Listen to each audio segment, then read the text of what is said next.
Hello everyone, welcome to O2 एग्जाम्स। मैं हूं सोनम और आज इस वीडियो में हम कंप्लीट करने वाले हैं आरपीएफ कांस्टेबल भर्ती 2025 के लिए आज की सेशन में जीके जीएस के महामैराथन को कंप्लीट करने वाले हैं। यह महामैराथन आप सबके लिए वेरी इंपॉर्टेंट हो जाती है क्योंकि आज की इस महामैराथन में हम जीके जीएस के मोस्ट एक्सपेक्टेड एमसीक्यू कवर करने वाले, टोटल आपके 100 एमसीक्यू कवर करेंगे। तो ये आज की सेशन आप सबके लिए बहुत ही रामबाण क्लास होने वाली है, तो आप लोग वीडियो को पूरा देखिएगा। और अगर आप हमारे चैनल पर नए विजिट किए हैं तो प्लीज़ चैनल सब्सक्राइब करिएगा और O2 एग्जाम्स को और बेल आइकन प्रेस कर लीजिएगा, जिससे कि हमारी वीडियो नोटिफिकेशन आप लोगों तक लगातार पहुंचती रहे। आप लोग अपनी कंटिन्यू प्रिपरेशन करते रहिए। और दोस्तों आपको बता दें, इससे पहले हमने पहला और दूसरा महामैराथन कंप्लीट कर चुके हैं। आज के सेशन में हम तीसरा महामैराथन कंप्लीट कर रहे हैं आपके जीके जीएस के। तो अगर आपने पहले की वीडियो नहीं देखी तो उसे भी आप देख लीजिएगा, इससे भी आपको काफ़ी बेनिफिट मिलेंगे। तो चलिए चलते हैं पहले क्वेश्चन की तरफ। तो पहला क्वेश्चन आपसे यहाँ पे पूछा गया है, इनमें से कौन सा विकल्प हवा की धूल और धुरी के कारण प्रकाश का फैलाव की घटना को उजागर करता है? तो राइट आंसर हो जाएगा टिंडल प्रभाव। Option be the right answer. What is the टिंडल प्रभाव? टिंडल प्रभाव क्या है? तो यह प्रकाश की किरणें के बिखेरने की जो घटना होती है उसे ही टिंडल प्रभाव कहा जाता है। तो option be the right answer. Next देखेंगे, अगला क्वेश्चन पूछा गया है कि बैडमिंटन खेल निम्नलिखित में से किस शब्द से संबंधित है? तो बैडमिंटन खेल से संबंधित जो शब्दावली है वह आपसे पूछा गया कि यानी कि बैडमिंटन खेल से संबंधित कौन सी इनमें से शब्द है? तो राइट आंसर हो जाएगा ड्रॉप। ड्रॉप जो है यह बैडमिंटन खेल में इस्तेमाल किया जाता है। तो याद रखना है, यह खेल और शब्दावली है। ऐसे भी क्वेश्चन आपके एग्जाम में पूछे जाते हैं। अगर पूछा जाए कि गुगली और मिड ऑफ, गुगली और मिड ऑफ यह दोनों किस खेल से संबंधित है? तो यह दोनों आपके क्रिकेट खेल से संबंधित है। नेक्स्ट देखेंगे अगले क्वेश्चन की तरफ। अगला क्वेश्चन पूछा गया है कि निम्नलिखित राजवंशों में से किसने सिजेरियन शैली की वास्तुकला का परिचय दिया था? तो राइट आंसर हो जाएगा ऑप्शन ए चालुक्य वंश ने। आगे देखेंगे, अगला क्वेश्चन पूछा गया कि परमाणु केंद्र में परमाणु संख्या डैश की कुल संख्या होती है? तो याद रखना है, परमाणु केंद्र में जो परमाणु की संख्या होती है वह प्रोटॉनों की संख्या के बराबर होती है। आगे देखेंगे, अगला क्वेश्चन पूछा गया है आपसे, भारत में किस राज्य में जवान और सेवरायन पहाड़ियाँ स्थित है? तो राइट आंसर हो जाएगा, या तमिलनाडु में स्थित है। Option be the right answer. Tamil Nadu में जवान और सेवरायन के अलावा आपकी नीलगिरी पर्वत भी स्थित है। नीलगिरी पर्वत जो कि आपके तमिलनाडु में स्थित है, यह केरल, कर्नाटक और तमिलनाडु तक फैली हुई है। नीलगिरी की सबसे ऊंची चोटी हो जाती है दोदा बेटा, और यही नीलगिरी पर्वत पर स्थित आपकी टोडा जनजाति निवास करती हैं, यह भी आप याद रखिएगा। आगे देखेंगे हम नेक्स्ट क्वेश्चन की तरफ। अगला क्वेश्चन पूछा गया कि ध्वनि की गुणवत्ता इसके डैश द्वारा निर्धारित की जाती है? तो जो ध्वनि की आपकी गुणवत्ता होती है ना, फ्रीक्वेंसी द्वारा मापी जाती है। फ्रीक्वेंसी आपकी जो ध्वनि की गुणवत्ता होती है वह फ्रीक्वेंसी निर्धारित करती है। ठीक है, अगर आपसे पूछा जाए कि ध्वनि की तीव्रता मापी जाती है किससे? तो यह डेसिबल में मापी जाती है। डेसिबल इसकी मापक इकाई हो जाती है आपकी ध्वनि की। वही अगर आपसे पूछा जाए कि ध्वनि जो सुनने की एक मान क्षमता होती है मानव की, तो याद रखना वह 20 हर्ट्ज से 20,000 हर्ट्ज तक यह आपकी ध्वनि सुन सकता है आपका मनुष्य, यह आपकी याद रखना है। ठीक है, नेक्स्ट देखेंगे, अगला क्वेश्चन पूछा गया कि नाट्य शास्त्र के लेखक कौन है? तो नाट्य शास्त्र जो कि एक शास्त्रीय नृत्य पर आधारित एक आपका पुस्तक हो जाता है और इसे लिखने वाले इसके लेखक हैं भरत मुनि। नाट्य शास्त्र की बात करें तो यह 2 भागों में बटा हुआ है। ठीक है, नाट्य शास्त्र जो है 2 अलग अलग शैलियों का उल्लेख किया गया इसमें। एक तो हो जाता है आपका लास्य और दूसरा हो जाता है आपका तांडव। ठीक है, यह आपको याद रखना है। नेक्स्ट देखेंगे हम अगले क्वेश्चन की तरफ। अगला क्वेश्चन आपसे पूछा गया है, अगला क्वेश्चन है कि थाल घाट मुंबई और डैश को जोड़ता है? तो थाल घाट जो है यह मुंबई और नासिक को जोड़ता है। यह आपके महाराष्ट्र में स्थित दर्रा है, यह आप याद रखिएगा। नेक्स्ट देखेंगे, अगला क्वेश्चन पूछा गया कि भारत की आकस्मिक निधि किस अनुच्छेद के तहत आती है? तो भारत की सरकार की जो आकस्मिक निधि है वह आपके 267 के अनुसार आती है, अनुच्छेद 267। Option see the right answer. अगर आपसे पूछा जाए कि आकस्मिक निधि जो है यह जो है यह निर्धारित कौन करता है? तो यह आपके राष्ट्रपति निर्धारित करते हैं। यह एक इमरजेंसी फंड है। ठीक है, अगर आपसे पूछा 280 में क्या है तो इसे यह तो आपके वित्त आयोग से संबंधित है, यह आप याद रखिएगा। नेक्स्ट देखेंगे अगले क्वेश्चन की तरफ। अगला क्वेश्चन पूछा गया है कि डोली कुनीता डैश में एक प्रसिद्ध लोक संगीत परंपरा है? तो राइट आंसर हो जाएगा आपका कर्नाटक। कर्नाटक में यह डोली कुनीता एक आपका लोक नृत्य भी हो जाता है और लोक संगीत भी है। डोली कुनीता की बात करें तो यह कर्नाटक में आपका मनाया जाता है। वहीं कर्नाटक की और भी जैसी हो जाती है, जैसे कि यक्षगान, भूत आराधना, जोगती, लंबानी, ये सभी यहाँ के लोक नृत्य हैं। नेक्स्ट देखेंगे, अगला क्वेश्चन पूछा गया कि भारतीय नियोजन के वास्तुकार के रूप में किसे जाना जाता है? तो भारतीय नियोजन के वास्तुकार के रूप में जाने जाते हैं आपके PC Mahalanobis. Option see the right answer. इन्हीं के अकॉर्डिंग पीसी महालनोबिस पर ही आपकी दूसरी पंचवर्षीय योजना आपका आधारित था। इन्हीं दूसरी पंचवर्षीय योजना जो था यह पीसी महालनोबिस मॉडल पर आधारित था, आपको याद होना चाहिए। और भारत में जो आधुनिक सांख्यिकी जो ठीक है सांख्यिकी की जनक माने जाते हैं वह आपके पीसी महालनोबिस ही माने जाते हैं, क्योंकि इन्होंने भारतीय सांख्यिकी संस्थान की स्थापना की थी। नेक्स्ट देखेंगे, अगला क्वेश्चन आपसे पूछा गया कि कोलेरू झील डैश के त्रिकोण में पाई जाती है? तो यह गोदावरी और कृष्णा के डेल्टा पर त्रिकोण में पाई जाती है आपकी कोलेरू झील। कोलेरू झील की बात करें तो यह आंध्र प्रदेश में आपके कृष्णा जिले में स्थित है, यह आप याद रखिएगा, ठीक है। नेक्स्ट हम देखेंगे अगले क्वेश्चन की तरफ। दोस्तों अगर आपको सच में वीडियो अच्छी लग रही है, हेल्पफुल लग रही है, अपने सोनम मैम की मेहनत अच्छी लग रही है तो प्लीज़ वीडियो को लाइक और चैनल सब्सक्राइब जरूर करिएगा। चलिए अगला क्वेश्चन पूछा गया कि निम्नलिखित में से कौन सा एक लकड़ी की लुगड़ी का पर रासायनिक प्रतिक्रियाओं द्वारा बनाया गया फाइबर है? तो राइट आंसर हो जाएगा रेयान, जो कि कृत्रिम रेशा है, यह आपका फाइबर है, यह आपको याद रखना है। और लुगड़ी क्या होती है? लुगड़ी जो कि आपकी जिससे आपकी कागज या पेपर बनाए जाते हैं। नेक्स्ट देखेंगे, अगला क्वेश्चन पूछा गया है कि दक्षिण भारतीय मंदिरों के प्रवेश द्वार को डैश कहा जाता है? यानी जो आपके मंदिर होते हैं दक्षिण भारत में स्थित जो मंदिर हैं उनकी जो यह प्रवेश द्वार होते हैं इनको क्या कहा जाता है?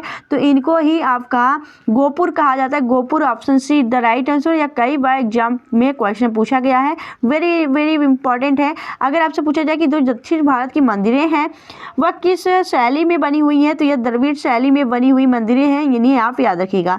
नेक्स्ट हम देखेंगे, अगला क्वेश्चन पूछा गया कि सत्यमेव जयते शब्द किस उपनिषद में है?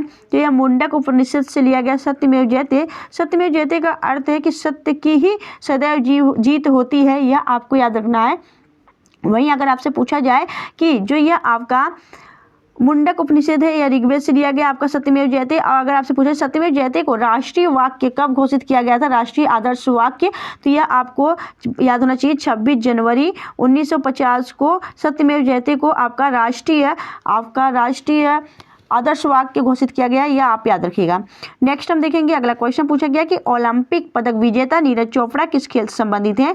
तो नीरज चोपड़ा की बात करें तो यह भाला फेंक खेल से संबंधित है। और याद रखना है यह 7 अगस्त को प्रतिवर्ष आपका भाला फेंक दिवस मनाया जाता है, तो यह भी आप याद रखिएगा। नीरज चोपड़ा जो है यह आपके हरियाणा राज्य से बिलोंग करते हैं। नेक्स्ट हम देखेंगे, अगला क्वेश्चन पूछा गया है कि अगला क्वेश्चन है निम्नलिखित में से कौन सा शहर लोहे और इस्पात यानी स्टील की दुनिया की राजधानी के रूप में जाना जाता है? यानी लोहा और स्टील की जो दुनिया की राजधानी के रूप में जाना जाता है वह पिट्सबर्ग जाना जाता है। Pittsburgh is the right answer, जो कि आपके अमेरिका में स्थित एक शहर हो जाता है। आगे देखेंगे, अगला क्वेश्चन पूछा गया कि मौलिक अधिकारों में समानता का अधिकार क्या है और यह किस अनुच्छेद में उपस्थित है? तो याद रखना है समानता का अधिकार जो है यह option be the right answer. कानून के समक्ष सब को समान आपका रखा जाएगा, यह अनुच्छेद 14 में बोला गया, ऑप्शन यहाँ पे बी द राइट आंसर। और अगर पूछा जाए कि जो समानता का अधिकार है वह किस आर्टिकल के अंतर्गत आता है, तो यह आपके 14 से लेकर 18 तक के बीच आता है, जिसमें आपके लिंग, मूल, वंश सबके आधार पर समानता दी जाएगी, तो option be the right answer. Next देखेंगे हम अगले क्वेश्चन तरफ।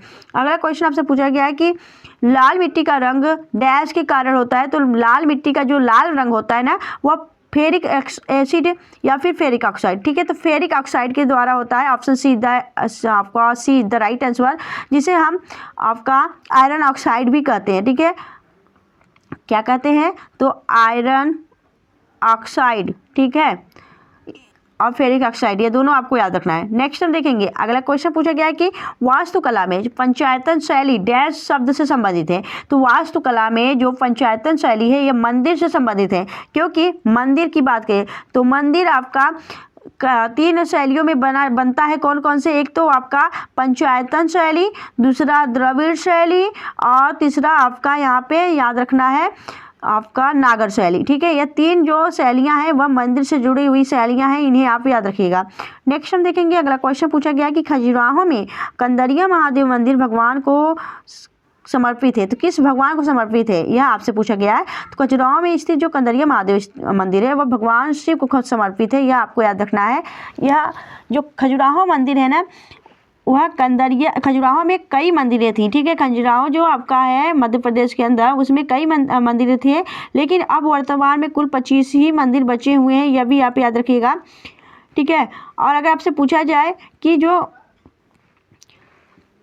खजुराहो का यह कंदरिया महादेव मंदिर है वह किस वर्ष यूनेस्को में शामिल किया गया, तो 1986 में कंदरिया महादेव मंदिर को यूनेस्को की विश्व धरोहर सूची में शामिल किया गया था। नेक्स्ट देखेंगे, अगला क्वेश्चन पूछा गया कि असम में बराक घाट डैश के लिए प्रसिद्ध है, तो असम में जो बराक घाटी पाई जाती है वह आपके चाय के उत्पादन से संबंधित है, तो ऑप्शन यहाँ पे D is the right answer. अगला क्वेश्चन पूछा गया कि साफ आकाश नीला क्यों दिखाई देता है। आकाश हमेशा साफ होता है लेकिन हमें नीला दिखाई देता है, यह किसके कारण होता है, तो यह आपको याद रखना है, यह प्रकाश के प्रकीर्णन के कारण होता है, यानी लाइट स्कैटरिंग के कारण होता है, यह आपको याद रखना है। नेक्स्ट देखेंगे, अगला क्वेश्चन पूछा गया कि भारत के संविधान की संसदीय प्रणाली ली गई है कहाँ से, तो यह ब्रिटेन से ली गई है। भारतीय संविधान में संसदीय प्रणाली जो है यह आपकी ब्रिटेन से ली गई है। एकल नागरिकता यानी कि सिंगल सिटीजनशिप, ठीक है, नागरिकता। और अगर आपसे पूछा जाए कि एकल नागरिकता जो सिंगल सिटीजनशिप है वह किस आर्टिकल के अंतर्गत है, तो आर्टिकल 5 से लेके आपके आर्टिकल यहाँ पे 12 तक दिया गया है, आपके भाग 2 में स्थित है, आपके भारतीय संविधान के भाग 2 में, यह आपको याद रखना है।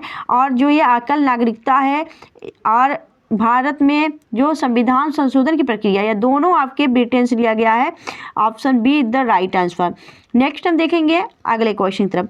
अगला क्वेश्चन आपसे पूछा गया है कि मद्रास राज्य का नाम बदलकर तमिलनाडु किस वर्ष रखा गया है, तो याद रखना है तमिलनाडु को पहले हम मद्रास के नाम से जानते थे, अब इसका नाम तमिलनाडु हो गया। अब यह नाम परिवर्तित जो हुआ था वह किस वर्ष हुआ था, तो यह आपको याद रखना है, option A the right answer 1969 में। अगला क्वेश्चन पूछा गया कि पाल साम्राज्य का संस्थापक कौन था, तो पाल साम्राज्य का संस्थापक था Gopal, option see the right answer. Next है मध्यकालीन भारत की प्रथम महिला शासक कौन थी, तो प्रथम महिला शासक के नाम अगर आए तो वहाँ पे आपको सीधा लगाना है रजिया सुल्तान। रजिया सुल्तान एक पहली महिला शासक थी जिन्होंने आपके भारत पर शासन किया, याद रखना है। रजिया सुल्तान जो थी यह इल्तुतमिश की बड़ी पुत्री थी, यह आपको याद रखना है, ठीक है। नेक्स्ट हम देखेंगे अगले क्वेश्चन तरफ। अगला क्वेश्चन पूछा गया कि निम्नलिखित में से कौन एक प्रसिद्ध भारतीय शास्त्रीय नृत्यांगना है, तो इनमें से राइट आंसर हो जाएगा ऑप्शन सी सोनल मानसिंह जो है एक प्रसिद्ध शास्त्रीय नृत्यांगना है। और यह कौन सी नृत्य करती है, कौन शास्त्रीय नृत्य से जुड़ी हुई हैं, तो यह आपको याद रखना है, भरतनाट्यम और साथ ही आपके उड़ीसी, यह दोनों नृत्य करती हैं, यह आपको याद रखना है, ठीक है। नेक्स्ट हम देखेंगे अगले क्वेश्चन तरफ। अगला क्वेश्चन आपसे पूछा गया है the ministry of utmost happiness पुस्तक किसके द्वारा लिखी गई है। द मिनिस्ट्री ऑफ एटमोस्ट पुस्तक की लेखिका हो जाती है अरुंधति रॉय, और अरुंधति रॉय की एक और पुस्तक हो जाती है the God of small thing, जिसके लिए उन्हें आपका बुकर पुरस्कार से सम्मानित किया गया था। और यह बुकर पुरस्कार 1999 में भी दिया गया था, ठीक है, यह आप भी याद रखिएगा। नेक्स्ट हम देखेंगे अगले क्वेश्चन तरफ। अगला क्वेश्चन आपसे पूछा गया है भारत में कितने राज्य नेपाल के साथ सीमा साझा करते हैं, तो राइट आंसर हो जाएगा ऑप्शन 5 आपका D is the right answer. क्योंकि जो 5 ऐसे राज्य हैं जो कि आपके नेपाल के साथ सीमा साझा करते हैं, कौन कौन से, एक तो हो जाता है आपका उत्तर प्रदेश, दूसरा हो जाता है उत्तराखंड, तीसरा हो जाता है आपका यहाँ पे बिहार, चौथा हो जाता है आपका पश्चिम बंगाल और तीसरा आपका 5वां हो जाता है यहाँ पे सिक्किम। तो यह ऐसे 5 राज्य हैं भारत के जो कि आपके अंतर्राष्ट्रीय सीमा साझा करते हैं नेपाल के साथ, यह आपको याद रखना है। नेक्स्ट हम देखेंगे अगला क्वेश्चन आपसे पूछा गया है कि भारतीय संविधान की समवर्ती सूची की अवधारणा किसके संविधान से ग्रहण की गई है, तो राइट आंसर हो जाएगा, या ऑस्ट्रेलिया से ली गई है समवर्ती सूची की अवधारणा, option D the right answer. वहीं आयरलैंड से आपके डीपीएसपी ली गई है। यूएसए से आपके मूल मौलिक अधिकार, ठीक है, मौलिक अधिकार लिया गया है। साथ ही आपके राष्ट्रपति पर का पद भी लिया गया है, यह भी आप याद रखिएगा। ब्रिटेन से आपके संविधान संशोधन और नागरिकता का पद लिया गया है। नेक्स्ट देखेंगे अगला क्वेश्चन आपसे पूछा गया है कि गांधी जी की दांडी मार्च यात्रा निम्नलिखित में से किसका उदाहरण है? तो यह आपका सविनय अवज्ञा आंदोलन का उदाहरण है। Option be the right answer, यह आपको याद रखना है। वहीं अगर आपसे पूछा जाए कि यह जो आपका दांडी मार्च था, महात्मा गांधी ने दांडी मार्च की शुरुआत कब की थी? तो 12 मार्च 1930 को इसकी शुरुआत हुई थी और यह खत्म कब हुआ था? तो 6 अप्रैल 1930 को खत्म हुआ था। यह आपको याद रखना है कि गांधी जी ने 24 दिनों की यात्रा पूरी की थी। टोटल यह 24 दिनों की यात्रा थी और यह आपको याद रखना है, यह जो महात्मा गांधी जी थे उन्होंने 78 अनुयायियों के साथ आपका दांडी मार्च यात्रा शुरू की थी। ठीक है, नेक्स्ट देखेंगे अगले क्वेश्चन की तरफ। अगला क्वेश्चन पूछा गया कि निम्न में से किसने मनसबदारी व्यवस्था का सूत्रपात किया था? तो मनसबदारी व्यवस्था की जो सूत्रपात किए थे वह किए थे अकबर ने। अकबर आपका राइट आंसर हो जाएगा। अकबर की दरबार में कौन से लोग रहते थे? तो अकबर के दरबार में नवरत्न हुआ करते थे, यह भी आप याद रखिएगा। अगला क्वेश्चन पूछा गया कि निम्न में से किस युद्ध में भारत और फ्रांसीसियों के भाग्य का निर्णय हुआ था? तो याद रखना है आपका वांडीवास का युद्ध जो है, option D the right answer. इसमें भारत और फ्रांसीसियों के बीच ये युद्ध हुआ था, यह एक निर्णायक युद्ध था, याद रखना है। नेक्स्ट देखेंगे अगला क्वेश्चन पूछा गया कि 1951 की जनगणना के अनुसार भारत में साक्षरता दर क्या थी? तो 1951 में जो आपकी जनगणना हुई थी उसमें आपकी जो जनसंख्या जो था, भारत का साक्षरता दर थी वह 18.33% थी, यह आपको याद रखना है। आगे देखेंगे अगला क्वेश्चन पूछा गया है कि कौन सी प्रसिद्ध सूफी संत को चिराग ए दिल्ली के रूप में जाना जाता है? तो राइट आंसर हो जाएगा शेख नसीरुद्दीन अहमद को चिराग ए दिल्ली कहा जाता है। वहीं अगर आपसे पूछा जाए निजामुद्दीन औलिया कौन है? निजामुद्दीन औलिया जिन्हें गजल का जनक और तूता ए हिंद कहा जाता है, यह भी आप याद रखिएगा। ठीक है, आगे देखेंगे अगला क्वेश्चन आपसे पूछा गया कि भारत के संविधान में संघीय शब्द का प्रयोग कहाँ हुआ है? तो राइट आंसर हो जाएगा ऑप्शन यहाँ पे डी, क्योंकि संविधान में कहीं नहीं इसका जिक्र हुआ है संघीय शब्द यानी फेडरल का। ठीक है, भारत में जो आपका आर्टिकल 1 है, आर्टिकल 1 में यह बोला गया है कि जो भारत है अर्थात आपका इंडिया जो है यह आपका राज्यों का एक संघ है। ठीक है, राज्यों का एक संघ है, यह आपको याद रखना है। यानी संविधान में संघीय शब्द की जगह राष्ट्रों का संघ याद किया गया है, यह आपको याद रखना है, राज्यों का संघ। ठीक है, नेक्स्ट देखेंगे अगला क्वेश्चन पूछा गया है कि 1951 की जनगणना के अनुसार भारत में लिंग अनुपात प्रति 1000 पुरुषों के लिए महिलाओं की संख्या क्या थी? तो 1000 पुरुष पे आपकी कुल 936 महिलाएं थी। Option be the right answer. ठीक है, नेक्स्ट हम देखेंगे यहाँ पे 946 थी। ठीक है, 1000 पुरुषों पर आपकी 946 महिलाएं थी, यह आपको याद रखना है। ठीक है, नेक्स्ट देखेंगे अगला क्वेश्चन पूछा गया है कि किस दिन को अंतर्राष्ट्रीय अहिंसा दिवस के रूप में मनाया जाता है? तो राइट आंसर हो जाएगा 2 अक्टूबर, जो कि आपके शास्त्री और गांधी जयंती दोनों आपके दिवस मनाई जाती है और इसी दिन आपका अंतर्राष्ट्रीय अहिंसा दिवस भी मनाया जाता है। 30 जनवरी को शहीद दिवस के रूप में आपका मनाया जाता है। 24 अक्टूबर को आपका यूनाइटेड नेशन दिवस के रूप में मनाया जाता है, इसी दिन आपके संयुक्त राष्ट्र की स्थापना की गई थी। और 1 मई को आपका विश्व मजदूर दिवस मनाया जाता है। नेक्स्ट देखेंगे अगला क्वेश्चन पूछा गया है कि लक्ष्मीबाई राष्ट्रीय शारीरिक शिक्षा संस्थान कहाँ स्थित है? तो लक्ष्मीबाई राष्ट्रीय शारीरिक शिक्षा जो संस्थान है वह आपके कहाँ पे स्थित है? तो राइट आंसर हो जाएगा आपका यह ग्वालियर में स्थित है। Gwalior is the right answer. अब ग्वालियर में ही तानसेन का मकबरा और रानी लक्ष्मीबाई की समाधि स्थल स्थित है, यह भी आप याद रखिएगा। दोस्तों ये सारे जो क्वेश्चन है इंपॉर्टेंट और सिलेक्टेड क्वेश्चन है, आपके एग्जाम ओरिएंटेड क्वेश्चन है, तो आप सबके लिए ये आज की क्लास वेरी वेरी इंपॉर्टेंट है। तो प्लीज़ आप लोग वीडियो को लास्ट तक बने रहिएगा और साथ में अगर आपको लास्ट में सच में वीडियो अच्छी लगे, हेल्पफुल लगे, तो प्लीज़ वीडियो को लाइक और चैनल सब्सक्राइब जरूर करिएगा। चलिए नेक्स्ट देखेंगे अगला क्वेश्चन आपसे पूछा गया कि बुर्जिल दर्रा निम्नलिखित में से किस राज्य में स्थित है? तो बुर्जिल दर्रा जो है यह आपके जम्मू एंड कश्मीर में स्थित है। Option be the right answer. Next हम देखेंगे अगला क्वेश्चन आपसे पूछा गया है कि मूसी नदी निम्नलिखित में से किस नदी की सहायक नदी है? तो मूसी नदी जो है यह कृष्णा की सहायक नदी है। Option be the right answer. और मूसी नदी के किनारे बसा हुआ शहर कौन सा है? तो आपका हैदराबाद। ठीक है, तेलंगाना की राजधानी हैदराबाद मूसी नदी के किनारे ही बसी हुई है। आगे देखेंगे अगला क्वेश्चन पूछा गया है कि भारतीय संविधान के निम्न में से किस अनुच्छेद के अनुसार विधान परिषद में धन विधेयक पेश नहीं किया जाएगा? तो राइट आंसर हो जाएगा आपका धन विधेयक पेश नहीं किया जाएगा विधान परिषद में, यह किस अनुच्छेद के तहत बोला गया है? तो राइट आंसर हो जाएगा आपका 198 article. Option be the right answer. Next देखेंगे, अगला क्वेश्चन पूछा गया कि महात्मा बुद्ध के गृह त्याग का प्रतीक है यानी महात्मा बुद्ध ने जब घर को त्याग दिया था उस समय उनका प्रतीक कैसा था, तो घोड़ा आपका राइट आंसर हो जाएगा। ठीक है, आगे देखेंगे, अगला क्वेश्चन पूछा गया कि निम्नलिखित में से गुप्तकालीन सोने की मुद्रा को किस नाम से जाना जाता था, तो गुप्तकालीन में सोने की जो मुद्रा हुआ करती थी उसको क्या कहा जाता था, तो राइट आंसर हो जाएगा उसे दिनार कहा जाता था। Option A is the right answer.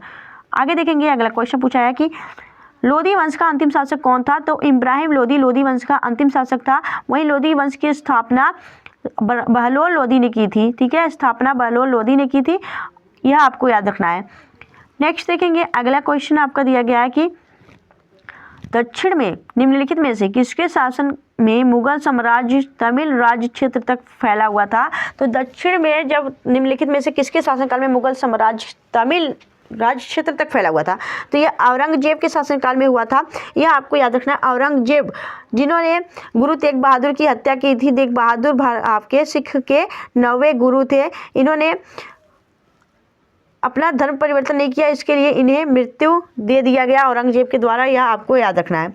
Next हम देखेंगे, अगला क्वेश्चन पूछा गया है कि भारत में डाक व्यवस्था शुरू करने वाला पहला ब्रिटिश गवर्नर जनरल था, तो याद रखना है भारत में जो डाक व्यवस्था शुरू की गई थी वह लॉर्ड डलहौजी के द्वारा शुरू की गई थी। लॉर्ड डलहौजी जिन्हें हम रेलवे के जनक के रूप में जानते हैं, भारतीय रेलवे जनक कौन है, लॉर्ड डलहौजी। इन्हीं के शासनकाल में 1853 में भारत में पहला रेल चला गया था आपके मुंबई से थाने के बीच, यह भी आप याद रखेगा। नेक्स्ट हम देखेंगे हम अगले क्वेश्चन की तरफ। अगला क्वेश्चन आपसे पूछा गया है कि किस सिख गुरु ने गुरु नानक की जीवनी लिखी है, तो राइट आंसर हो जाएगा गुरु आपके रामदास या अर्जुन देव। तो गुरु अर्जुन देव ने गुरु नानक की जीवनी लिखी है, यह आपको याद रखना है। गुरु नानक वही है जिन्होंने सिख धर्म की स्थापना की है। कुल सिख धर्मों में 10 गुरु हुए थे, यह आपको याद रखना है। नेक्स्ट देखेंगे, अगला क्वेश्चन आपसे पूछा गया है कि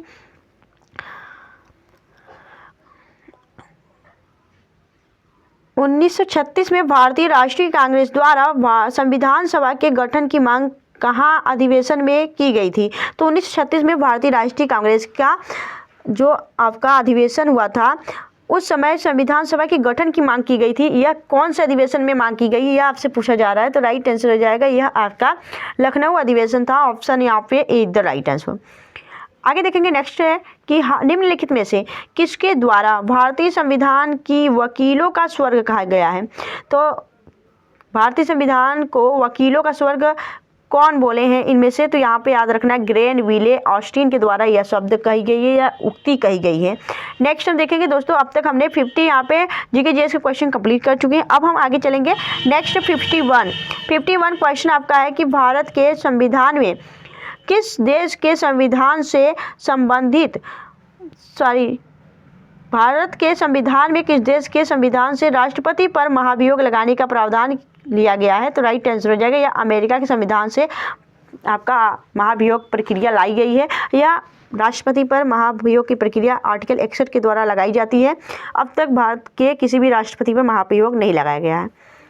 आगे देखेंगे, अगला क्वेश्चन पूछा गया है थॉमस कप का संबंध किस खेल से है, तो थॉमस कप का जो संबंध है वह आपके किससे हो जाता है, तो यहाँ पे याद रखना है आपका बैडमिंटन से संबंधित हो जाता है आपका थॉमस कप। ठीक है, नेक्स्ट देखेंगे, अगला क्वेश्चन पूछा गया है कि निम्नलिखित में से किस सुधार संगठन ने एनी बेसेंट के मार्गदर्शन में प्राचीन भारतीय धर्मों दर्शन और सिद्धांतों के अध्ययन को बढ़ावा दिया है, तो राइट आंसर हो जाएगा आपका थियोसॉफिकल सोसाइटी। थियोसॉफिकल सोसाइटी की स्थापना में आपके एनी बेसेंट ने मार्गदर्शन दिए हैं, उनका भी इनमें हाथ था। ठीक है, आगे देखेंगे, अगला क्वेश्चन पूछा गया कि पाल शासक मुख्यतः किस धर्म संप्रदाय के महान संरक्षक थे, तो पाल जो शासक थे वह आपके किस धर्म का संरक्षक करते थे, तो बौद्ध धर्म का। ऑप्शन यहाँ पे D C is the right answer. Next देखेंगे, अगला क्वेश्चन पूछा गया कि भारतीय संविधान का निम्नलिखित में से कौन सा अनुच्छेद संघ की कार्यकारी शक्ति की सीमा से संबंधित है, तो संघ की कार्यकारी की शक्ति की जो सीमा से संबंधित आपका आर्टिकल हो जाता है वो हो जाता है आर्टिकल आपका 73। ऑप्शन यहाँ पे A is the right answer. Next देखेंगे, अगला क्वेश्चन पूछा गया है कि निम्न में से किस हिंदुस्तानी शास्त्रीय संगीत की एक प्रमुख परंपरा किराना घराना के प्रवर्तक के रूप में श्रेय दिया जाता है, तो राइट आंसर हो जाएगा आपके यहाँ पे उस्ताद अब्दुल करीम खान, उस्ताद अब्दुल करीम खान जो है option D the right answer, या किराने घराने से ताल्लुक़ रखते हैं या एक शास्त्रीय घराना है। नेक्स्ट देखेंगे अगला क्वेश्चन आपका है कि प्रसिद्ध सूफी संत शेख सलीम चिश्ती की दरगाह उत्तर प्रदेश के डैश में स्थित है। तो शेख सलीम चिश्ती की जो दरगाह है यह उत्तर प्रदेश के फतेहपुर सीकरी में स्थित है। Option see the right answer. और फतेहपुर सीकरी में ही आपका जोधाबाई महल और बुलंद दरवाज़ा भी स्थित है। फतेहपुर सीकरी पड़ता कहाँ है, तो यह आगरा के अंदर पड़ता है, यह आपको याद रखना है। नेक्स्ट देखेंगे अगला क्वेश्चन पूछा गया है कि उत्तर वैदिक काल में लोहे के साक्ष्य का उल्लेख सर्वप्रथम कहाँ प्राप्त हुआ था। तो उत्तर वैदिक काल में जो लोहे का साक्ष्य मिला था यह आपके अतरंजी खेड़ा से मिला था। अतरंजी खेड़ा जो कि एक आपका प्रागैतिहासिक पुरातात्विक स्थल है और यह उत्तर प्रदेश के एटा जिले में स्थित है अतरंजी खेड़ा। नेक्स्ट देखेंगे अगला क्वेश्चन पूछा गया कि विश्व रेडियो दिवस प्रतिवर्ष कब मनाया जाता है। तो राइट आंसर हो जाएगा 13 फरवरी को मनाया जाता है। और इसी दिन आपका भारतीय महिला दिवस मनाया जाता है। ठीक है, भारतीय महिला दिवस मनाया जाता है 13 फरवरी को। राष्ट्रीय महिला दिवस मनाया जाता है। और यह इस दिन क्या होता है, इस दिन आपके सरोजिनी नायडू की बर्थडे भी है और विश्व रेडियो दिवस भी मनाया जाता है। तो इसी जन्म दिवस के रूप में राष्ट्रीय महिला दिवस मनाया जाता है। वहीं अंतर्राष्ट्रीय महिला दिवस 8 मार्च को मनाया जाता है। 22 अप्रैल को पृथ्वी दिवस मनाया जाता है। 1 मई को आपका विश्व मजदूर दिवस मनाया जाता है। आगे देखेंगे नेक्स्ट क्वेश्चन पूछा गया डॉक्टर भीमराव अंबेडकर उत्तर प्रदेश पुलिस अकादमी का मुख्यालय कहाँ स्थित है। तो यह आपका कहाँ पे स्थित हो जाएगा, राइट आंसर हो जाएगा यह आपके मुरादाबाद में स्थित है डॉक्टर भीमराव पुलिस अकादमी। ठीक है, मुख्यालय। तो यहाँ पे राइट आंसर हो जाएगा यहाँ पे Moradabad, option D the right answer. Next देखेंगे अगला क्वेश्चन पूछा गया कि निम्नलिखित में से कौन सी नदी गंगा की सहायक नदी नहीं है। तो राइट आंसर हो जाएगा गंगा की सहायक नदी इंद्रावती नहीं है, बाकी ये सभी आपकी गंगा की सहायक नदियाँ हैं। आगे देखेंगे नेक्स्ट क्वेश्चन की तरफ। अगला क्वेश्चन आपसे पूछा गया है कि हैदराबाद शहर किस पत्थर पर स्थित है। तो याद रखना हैदराबाद जो शहर है यह किस पर्वत पर स्थित है। तो राइट आंसर हो जाएगा आपका यह स्थित है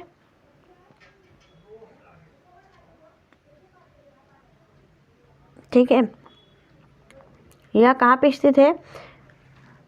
तो राइट आंसर हो जाएगा यह दक्कन के पठार पे स्थित है, ऑप्शन यहाँ पे see the right answer. Next देखेंगे अगला क्वेश्चन पूछा गया निम्नलिखित में से किसने 1873 में सत्यशोधक समाज की स्थापना की थी।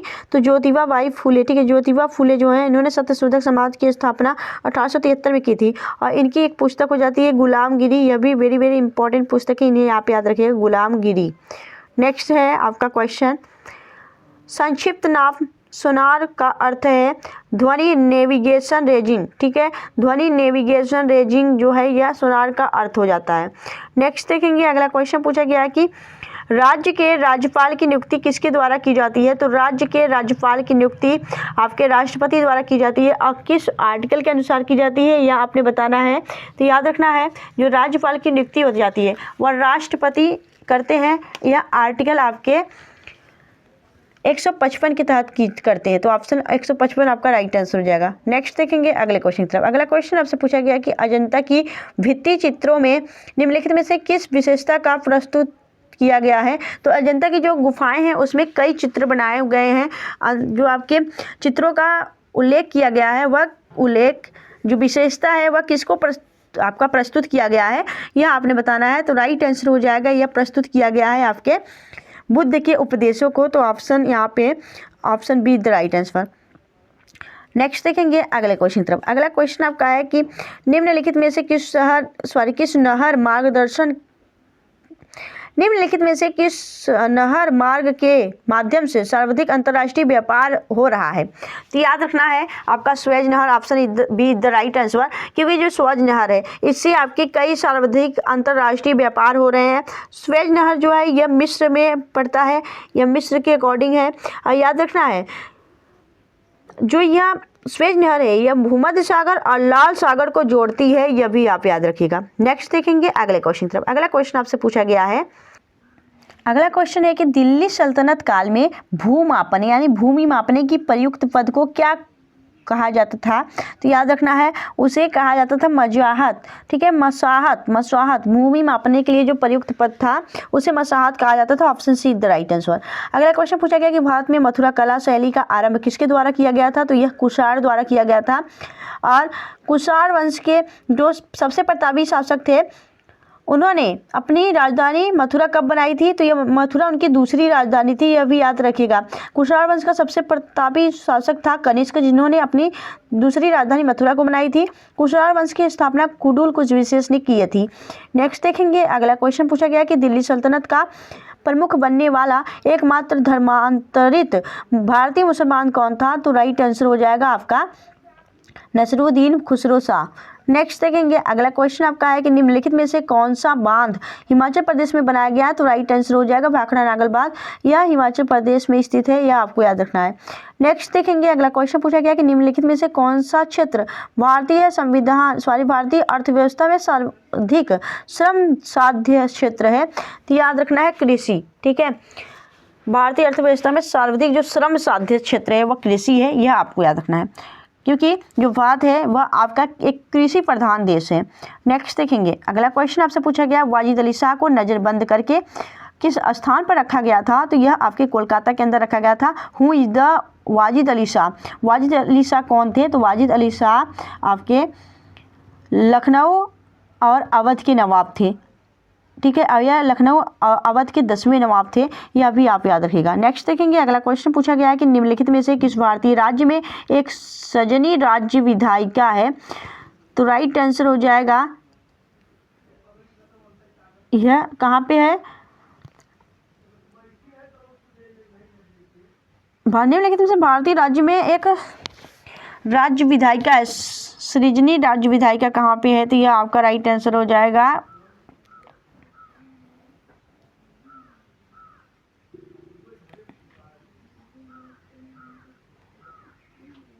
ये क्वेश्चन कुछ समझ नहीं आ रहा है, इसमें कहने का इनका मतलब क्या है। निम्नलिखित में से किस भारतीय राज्य में एक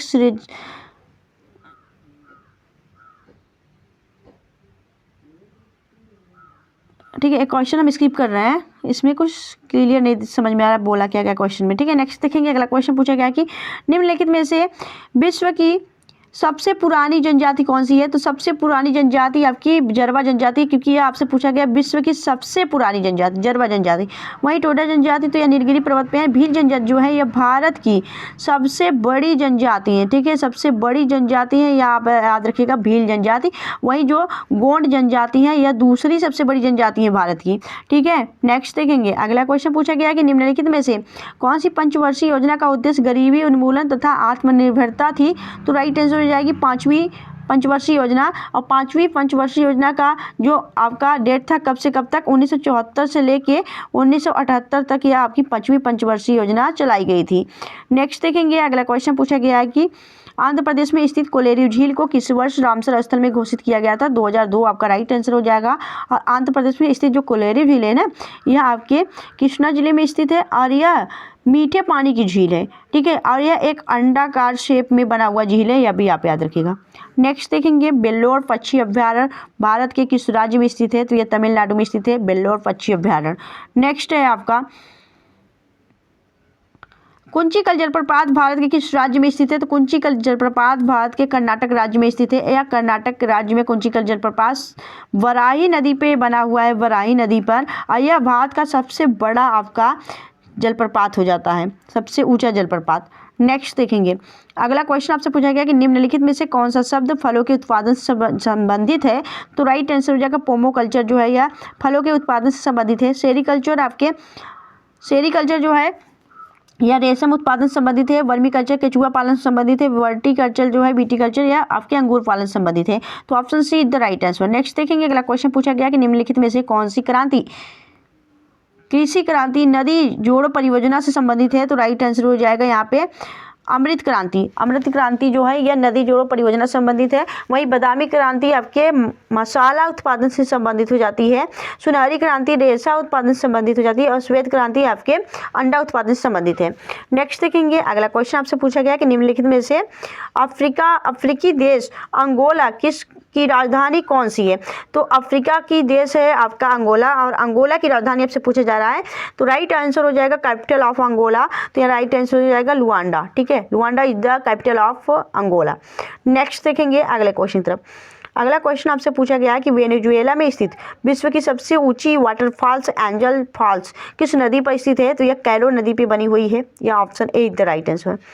नेक्स्ट देखेंगे अगला क्वेश्चन पूछा गया है कि स्वराज शब्द का पहली बार प्रयोग किसके द्वारा किया गया था? तो राइट आंसर हो जाएगा दयानंद सरस्वती द्वारा किया गया था, जिन्होंने आर्य समाज की स्थापना की थी।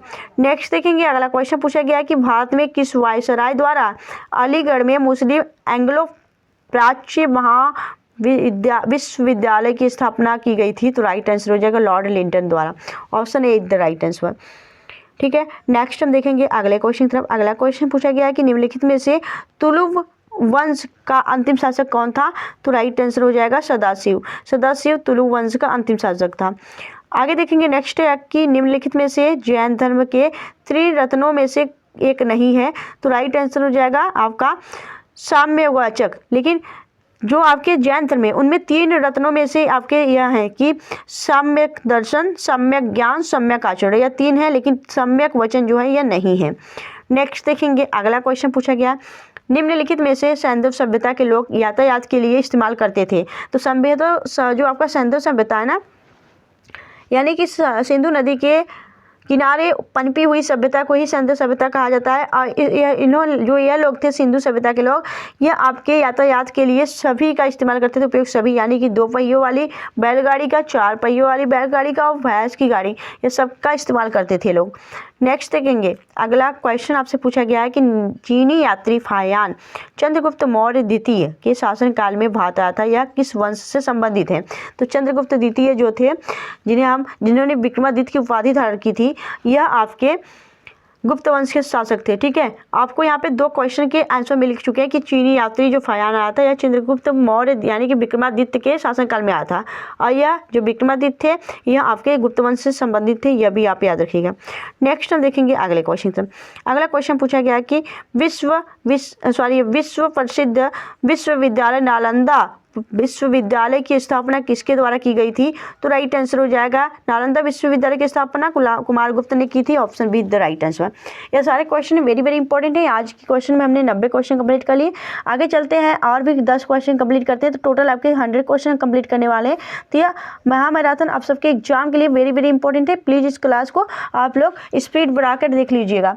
नेक्स्ट हम देखेंगे अगले क्वेश्चन तरफ।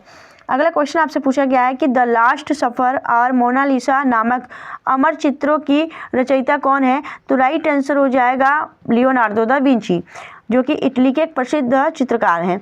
नेक्स्ट देखेंगे अगला क्वेश्चन पूछा गया है कि इराविकुलम राष्ट्रीय उद्यान और पेरियार राष्ट्रीय उद्यान किस भारतीय राज्य में स्थित है? तो राइट आंसर हो जाएगा यह केरल में स्थित है। Option be the right answer. Next question पूछा गया द लाइट ऑफ एशिया कहा जाता है? तो द लाइट ऑफ एशिया कहा जाता है महात्मा बुद्ध को। नेक्स्ट देखेंगे अगला क्वेश्चन पूछा गया भारतीय पुरातत्व के जनक के रूप में जाना जाता है? तो राइट आंसर हो जाएगा अलेक्जेंडर कनिंघम को भारतीय पुरातत्व का जनक कहा जाता है। नेक्स्ट क्वेश्चन पूछा गया है कि गुड़ी पाड़वा प्रसिद्ध नववर्ष महोत्सव किस भारतीय राज्य में मनाया जाता है? तो गुड़ी पाड़वा महाराष्ट्र का एक नववर्ष त्योहार हो जाता है। Option D the right answer. Next question है कि तूतीकोरिन बंदरगाह किस राज्य में स्थित है? तो यह आपके तमिलनाडु में स्थित बंदरगाह है तूतीकोरिन। वहीं सबसे गहरा बंदरगाह हो जाता है आपका आपके विशाखापट्टनम बंदरगाह जो है यह सबसे गहरा बंदरगाह हो जाता है। और आपका जो सबसे पुराना प्राचीन बंदरगाह है वह कोची बंदरगाह है। ठीक है, नेक्स्ट देखेंगे अगले क्वेश्चन की तरफ। अगला क्वेश्चन आपसे पूछा गया काहिरा किस देश की राजधानी है? तो काहिरा मिस्र की राजधानी हो जाती है। ठीक है, नेक्स्ट देखेंगे अगला क्वेश्चन पूछा गया सिंधु घाटी सभ्यता का मैनचेस्टर कहा जाता है? तो याद रखना है पूर्व का मैनचेस्टर किसे कहा जाता है? ठीक है, पूर्व का मैनचेस्टर शिलोंग को कहा जाता है। ठीक है, शिलोंग को पूर्व का मैनचेस्टर कहा जाता है। वहीं दक्षिण भारत का मैनचेस्टर कोयम्बटूर को कहा जाता है। वहीं उत्तर भारत का मैनचेस्टर कानपुर को कहा जाता है।